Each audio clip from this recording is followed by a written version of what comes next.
Hello, welcome back to the Comportment Podcast. This is Phil and I speaking on August 12th. We reconnect after some technical warm-ups like normal, and then I share a 15-minute tools-based presentation on language that's useful when we're speaking to provide service to others. I call the presentation Speaking Service. We stay on the prompt, though, who are you? And go into limiting beliefs and the blind spots that we can become to other people, and how we might be defined as what we don't know we are to other people, or defined by our blind spots. Still going deeper into this, still thinking about time, past, present, and future in the 6 basic moods. So enjoy.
Testing 1, 2, 3.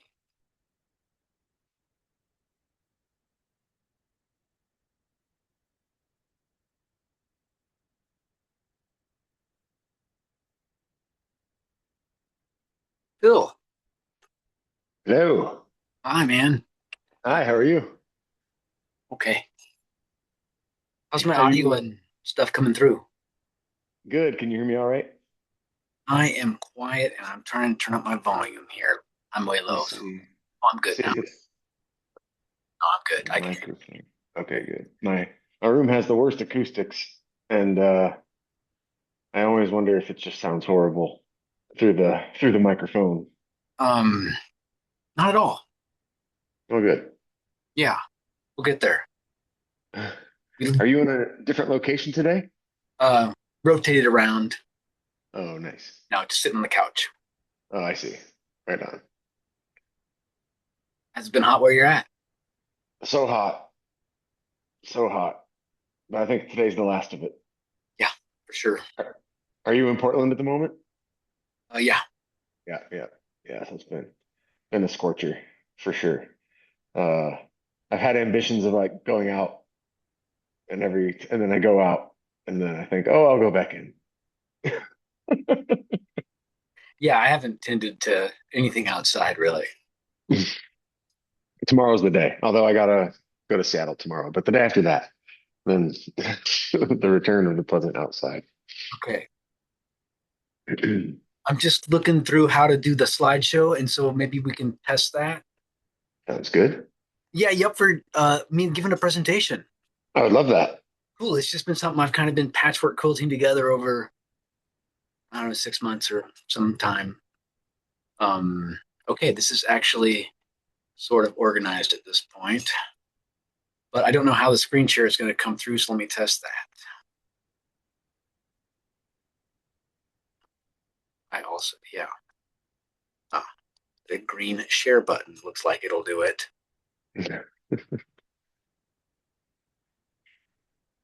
I'm assuming it's working now. It is. Yeah, cool. I called it Speaking Service to kind of be a nod toward speaking being a fairly recent publication in the ontological space about different philosophers explaining ourselves. And service is because of where I work. It's all very like lean manufacturing related, but I work in financial services or service, the service industry, you might say. Different than Got it. manufacturing, so to speak. And then tools for being is mostly because Um, because it's all about how we speak and what we say, and of course, then point of it all, I suppose. And so it's tools. It's a tool-based presentation, tools of language, I guess. So that's kind of the summary. That's the last slide of the presentation. Actually, we're just going to give you a preview there. So Got we'll it. go into the time and then the different speech acts. I'd invite you to speak up along the way. This is not a report out to management guidance team here. This is, we can chat it up and don't have to follow through this. Also, if you have anything for clarification you'd like to, please speak up. I will feel free to interject for sure. Okay, cool. Well, I'm going to start with these and kind of break these down and get into action. And so that cycle looks like this. Not from my design, but I guess my interpretation of mapping a lot of these typical speech acts around a transactional sort of action cycle. Usually involves a couple people, happens all the time. Can you walk me through this then? So we start with I assess something needs work if I'm playing the role of person A. Yeah, you'd be the one making the request in this case. So you have an opinion. And then we go through it. And these don't have to be like formalized with speech necessarily. Sometimes it's like immediate and obvious. I went to Fred Meyer today and I actually didn't have to tell the company anything for me to get what I wanted. Oh. Hit my phone number to get 50 cents off. Yeah, that's a different kind of speech action, huh? No, I mean, it's kind of like this. And then there's also the assurance of satisfaction. So like after it's done, there's like a time when I'm like waiting for my receipt to come out. Right. And I said, thanks to the guard, off to go assess what's next that needs work. It's very short and mundane, as well as, hard to describe future state sometimes. This is also complex. This is also the big, massive movements and cycles involving trade. So let's move on. I did put this on screen as a representation for, I feel, like what's kind of dominant in our minds oftentimes. I sense that assessments and assertions is really where we are at most of the time. And let me just bring clarity to assessments and assertions from that perspective. It's assertions is like sharing, I guess, sharing reality together, and getting busy is assessments. There's also, of course, the others. It's just an observation I had.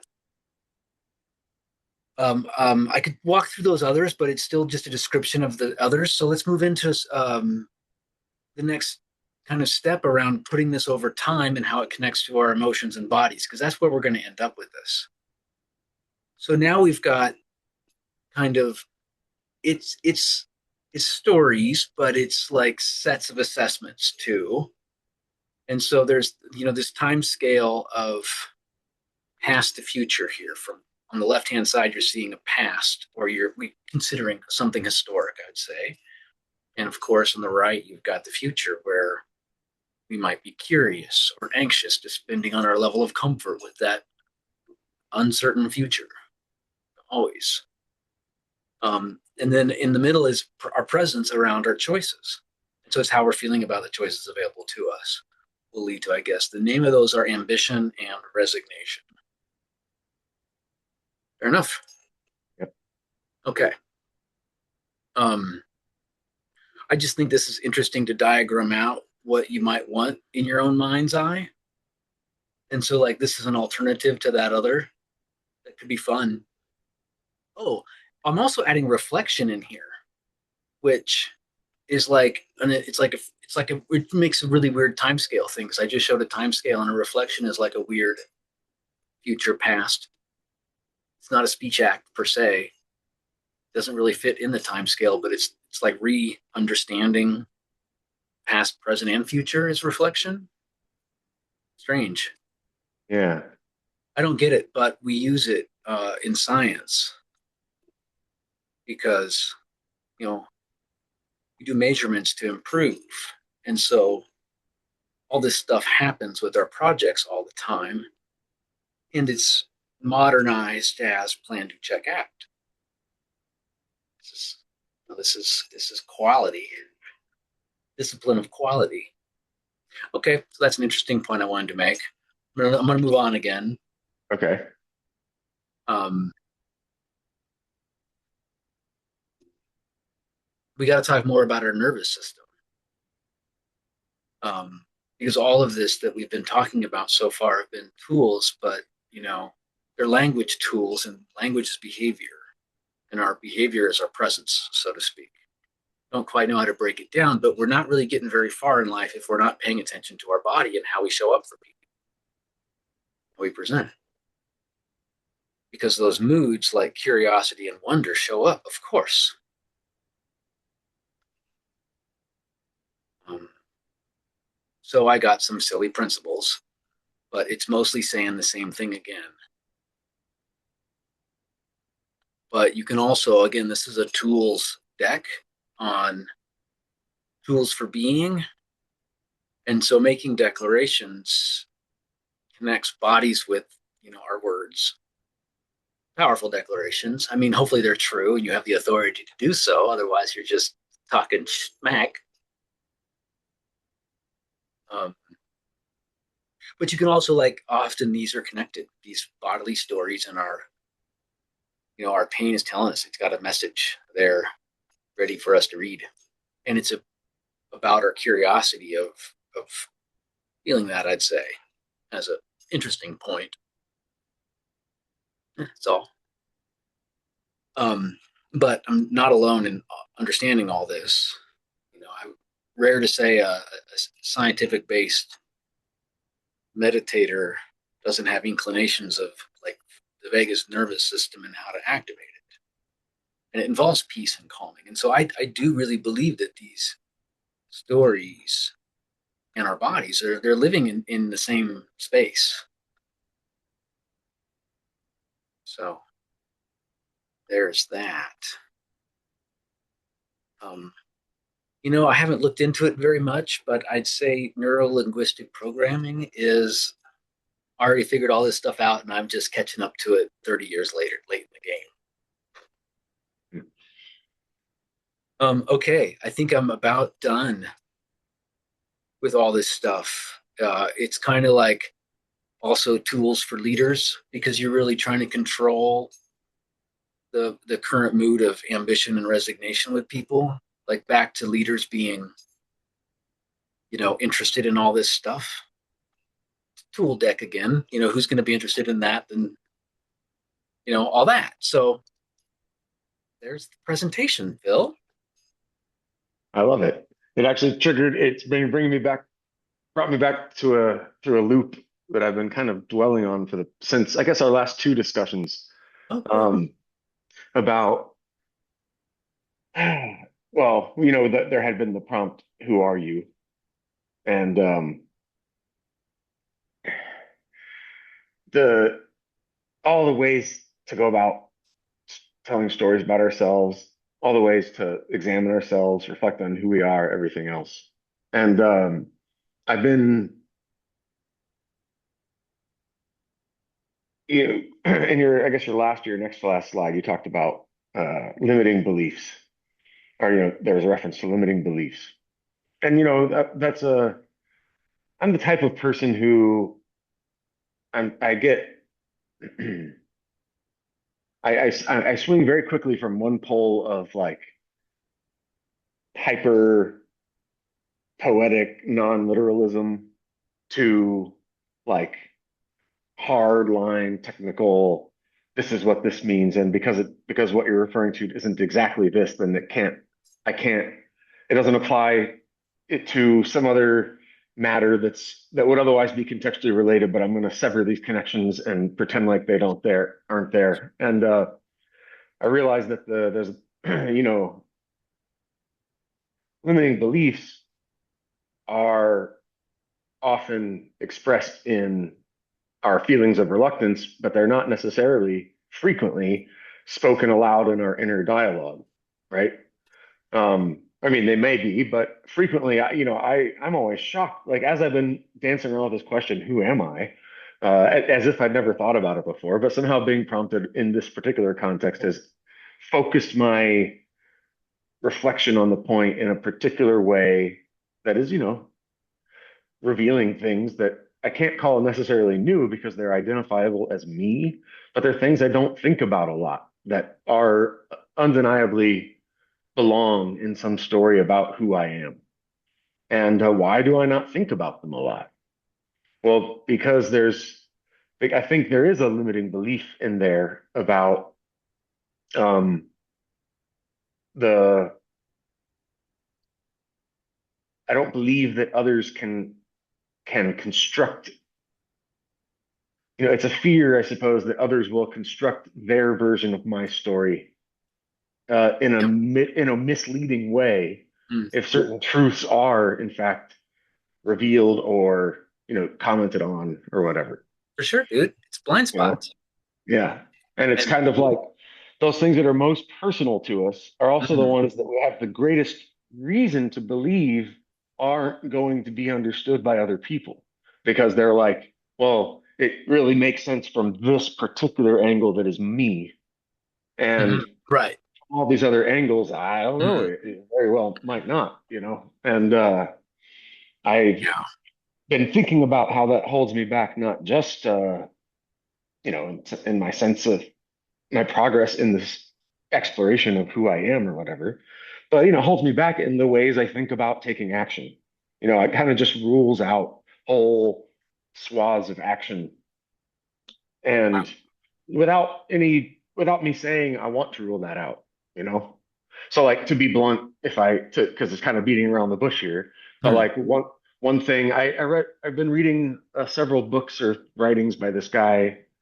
I think it's oh man, I hate it when I can't remember. I've been reading your books for weeks and can't remember, but I think his name's Carlo Rovelli, who's a physicist and like a quantum physicist, stuff that I don't really know anything about, but he bothers to write about philosophy as well. And so some recommendations were made and followed through on, and I found myself reading a few of his books. And in one collection of essays, he makes very, very candid talk about the impact of hallucinogens on the development of his perspective. Hmm. And, you know, I love hallucinogens. And undeniably were a really big, it's kind of like the things that I think are obvious today, in a large part, are things that like surprised me when I thought about them for the first time in a context of like magic mushrooms or something.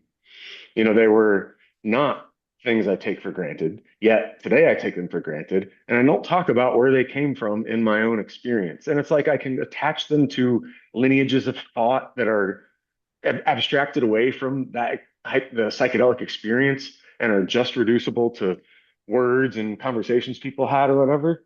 But we can't pretend that the conversation is the same when Hmm.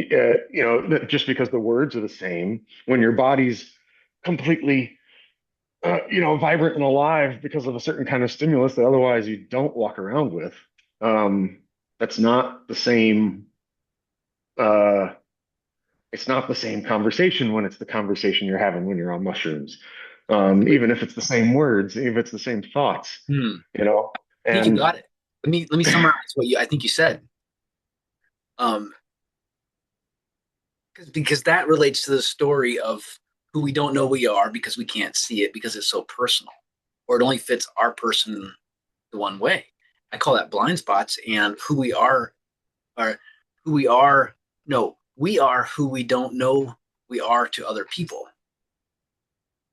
We are who we don't know we are to other people. As one answer, I think is what you're yeah. trying to help say. Mhm.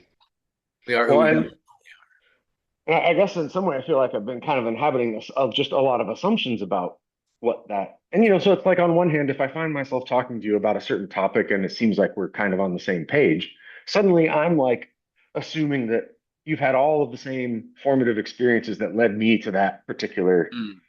Of course, I don't believe that. Like, if you stopped me and said, Phil, do you think I've had the same experiences as you? Like, of course not. Why would we have all had the same experiences? But, once you see that kind of click and you think, oh, I know what you're talking about, I get where you're coming from, I get something about where you're coming from. And then I can project onto you a bunch that might be worth actually talking about rather than just assuming, and it's like my guard will drop. I'll feel comfortable around you. But Another tool.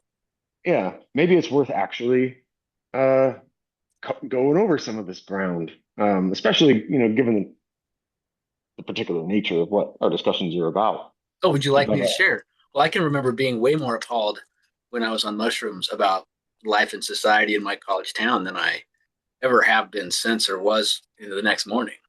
oh yeah, have you had just the one experience? Or No, I but don't, I don't mean to pry, but on fewer than a couple of hands. yeah, yeah, yeah. The certain things are a lot more intense. Some things become, well, yeah, I don't know. Tell me your story. Hmm.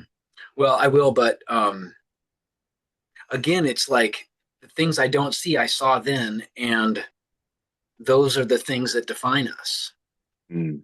Because that personal experience I had matters to me, and it shapes all of my way of being.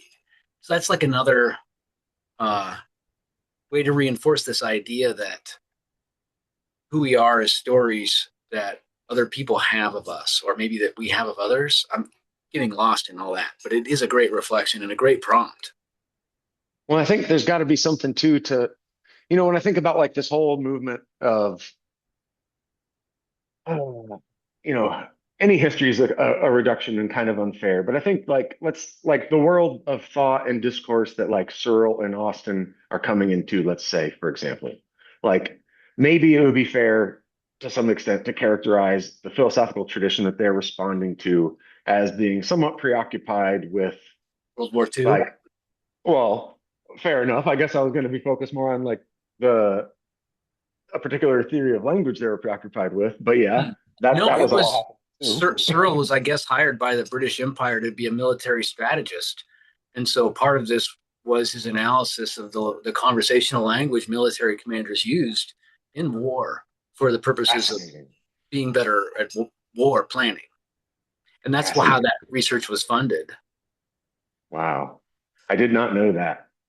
Because I think about it only from the point of view of like my philosophical training and the thought of just like what were people saying here, and then what were they saying here, and kind of like how did the they change their discussion based on the inputs of various historical characters over time, and that maybe there was this sense that they, whoever they were, that there was folks who thought that it was important to consider what they um, thought they were kind of preoccupied with like the hyper analytic approach to understanding how the meaning of language, rather than seeing language as a type of action. And uh, this like revolution of seeing language as action kind of can break you out of some of the like theological type debates that come up once you get stuck within a certain type of framework too much, and it's kind of how many angels can dance on the head of a pin sort of thing. Like, what does it mean?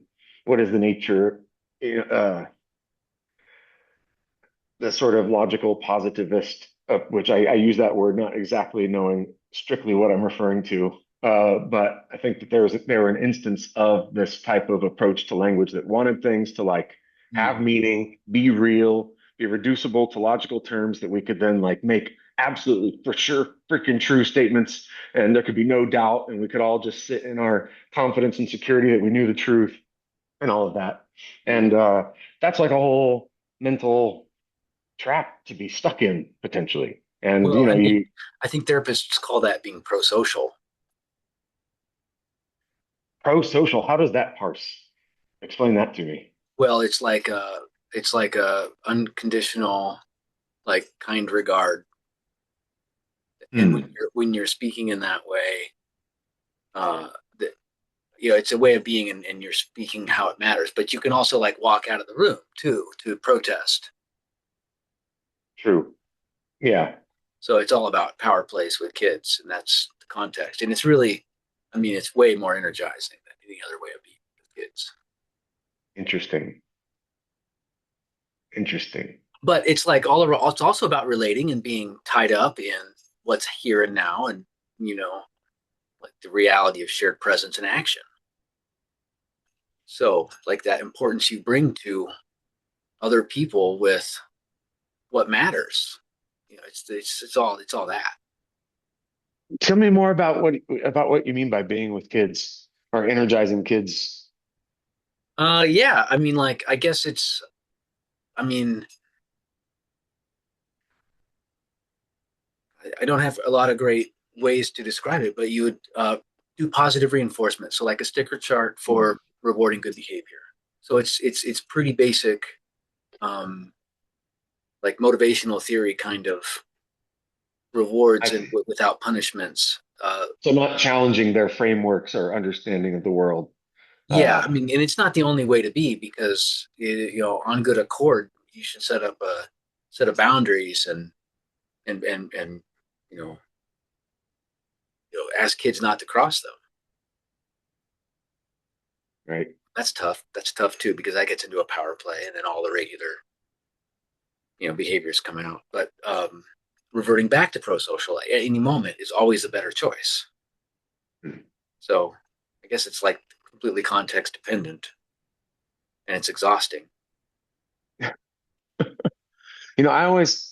I feel like the ultimate, maybe I'm not sure if this is the same maneuver entirely, but I kind of just I always assume that, and this is probably going a step too far, but I kind of try to always assume that what is being said to me is right and that I'm just struggling to understand how it's right.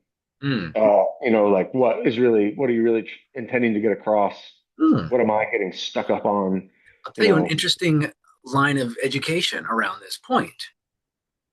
Hypnosis is a practice of getting past the critical faculty or critical thinking part of another person's brain, hmm, for sure. And there's just lots of techniques to get others into a trance and make that happen. interesting. That's all it is. I So did maybe it. that, I kind of feel like, going back to the mushrooms thing on some level, Mm.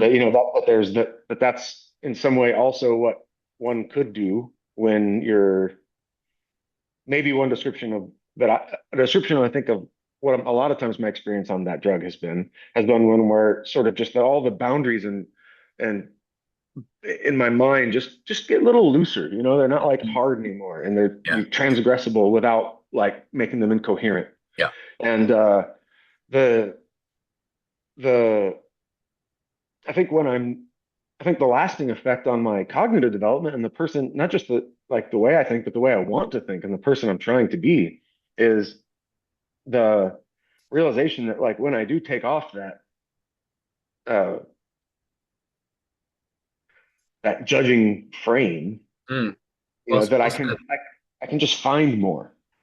And I can always throw the judging frame back on, right? It's like it's no problem just to we don't find ourselves suddenly unable to evaluate things Yeah. just because we've been bracketing it off for a while. But Oh. so in some way, I kind of try to put myself into a trance, I guess, Mm. uh, when I'm trying to be open-minded to something, and Yeah. I kind of try to recreate that sort of suspension of judgment for Yeah. the sake of just like I mean, honestly, I mean, I think of it as a respect for what may actually be there that I, would otherwise not attend to if I were,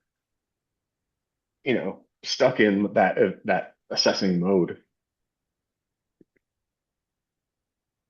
Yeah. Yeah. It can be overwhelming to reflect that much, I'm sure. But I've always really enjoyed the enhancements of, you know, lots of reflections. The I'm hard sorry. part's just using words about Yeah. it. That for me, that's the part that I find most challenging. Yeah. But I also Um, find those moods translate pretty quickly to like creativity and art. And I do a lot of creative writing on topics related to everything we say. And like, it's like, that's how I created this presentation, these tools of being. I mean, that's a certain heritage that comes from my background and upbringing. I mean, I'm an industrial engineer trained around management system design, and I train people on this stuff all the time, not directly as I have with you tonight in this little slideshow in a bit. But I try to help people understand a lot about going and seeing the work move around on their teams and knowing how, people make decisions and, you know, when they're unable to make decisions because of the not knowing of the future, they're how they feel about that. And, we have to solve that problem because not knowing the future is tough for everybody who's trying to make a sale. I mean, and yeah, I'm not trying to be like capitalistic about it. I mean, we really care, but it's frustrating for people. And like the answers are kind of around like learn faster. How can we do that? Which I'm really excited about. We're going to probably be able to get like a dedicated chat bot that reads a lot of our stuff available for people. And it might help. I mean, it's still around trying all the time. yeah. I loved your little cartoon. The I don't know what exactly mood. That's got to be confidence. What mood are we embodying with that? The leader. Oh my That's gosh, that's so cheesy. And did you notice how his hands are giant and white? I didn't notice that, Let me go but, back to it because but I admit I feel that way a lot of time. I think, Or oh, I you don't have kind it yet. Here we go. of his hands are giant and white. That's hilarious. Uh, but I do feel like there's something that what it captured to me was just this sense of like I want to say I circle around on this a lot on myself because I on the one hand I'm kind of like increasingly ideologically like preoccupied with the idea of agency, like Mm, that right. all I want to even say like reductive things that can't be true about agency just because I feel so strongly Yeah. that that agency Well, needs to function as a center for our sort of everything, yeah. uh, So, and that when we get displaced off of agency being the center of everything, then we just feel all these horrible things and get stuck in all these ways. And it's like, but it's hard because I don't want to like advocate, I don't want to champion like charging ahead recklessly. In no way do I want to like uh suggest like overconfidence, right? And it's and all the things that come with folly or whatever. I'm most like what I talk to people about professionally is usually trying to dissuade them of their excitement, yeah. honestly, and Okay. could get them to take a more sober perspective on something. But at the same time, that's because these are people that are like really they are not on their heels, right? They are not risking being too hesitant. In no way are they risking being too hesitant. They are like absolutely in the category of people who are gonna be too enthusiastic and kind of need to have some inspiration to why like taking time and being thoughtful might be a good idea. Uh, but a lot of people, I think the majority of actual people in the world these days feel a lot of resignation and like helplessness it's uh and it's hard because the where It's do all you about, find your agency, but you have to start with like just kind of yeah. owning it. Well, then, so I think we've got a good theme for our next connect around choices. Let's be paying attention to what choices are available to us and not Yeah, available, and like, let's follow up on this because this is central. yeah, In fact, just looking at this back from a time scale, like what Guru hasn't said now is important. right, it's true. I Say we got work to do. I mean I can't help but also that that graphic really makes me feel like that kind of, in my mind, I've been trying to think of all the speech acts. I've been trying to think of them more like less leaning into the categorization and more just like getting at the agency that like is the underlying impetus Mm, for it all. yeah. And just this fundamental sense that like, hey, you're trying to get my attention for something. And like, hey, I want to get your attention for something. And like implicitly, because there's like something that we think is worth attending to that like would be the basis for acting on something. And, you know, we we have a lot of really big problems in our world right now, right? Like huge, huge problems, the kinds of which our species as individuals is certainly never designed to like tackle. And now we find ourselves trying to tackle them collectively. And who knows? But it's reasonable, I guess what I'm getting at, for people to feel like they can't make a difference Mm. and to get stuck in limiting beliefs, which are not necessarily even false, right? Like there's a lot of Uh, limiting beliefs that are true are you, beliefs. Billy, you But sure you're not talking more about thinking of these as facts? well, I guess there's like to be more put up point on it, I guess it's that there's a there's a weird asymmetry, I think, between like when we think about facts about power, that there's a lot of true facts about power that don't necessarily lead to straightforward, true implications about what our agency is. You know, we have Correct mundo. choices left to us in spite of the fact that overwhelmingly we don't have power, you Yeah. know, or Yeah, there's power impressed on us. that's a pretty hilarious irony. It is, I mean, it can be. What are you thinking about that makes it hilarious? Well, like every time I walk around, I don't represent the power structure, in my mind's eye as I walk around. Oh yeah, right. You're navigating the cracks in the sidewalk and the Yeah, children running down the street and my presence the is different than all that, and that's so concerning to so much of the world. I can't be bothered with it. Really, I'm not that interested in it anyway. Hmm. Yeah. Honestly, I'm way more concerned about walking around. Fair enough. I love walking around. Me too. Me too. But I think that there's got to be, or I will, maybe I don't know. Maybe this is where I kind of feel a bit isolated sometimes. But I feel like that there is a approach to tackling some of these larger issues that can be as straightforward as walking around, like straightforward in the sense of like Mm, immediately responsive to our direct environment.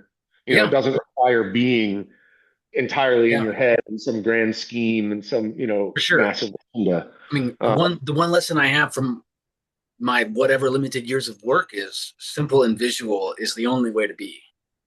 hmm, So, we can go from the forest to like sticky notes on a whiteboard, but not much beyond that. But we can work real well with sticky notes on a whiteboard, just in I general. like that.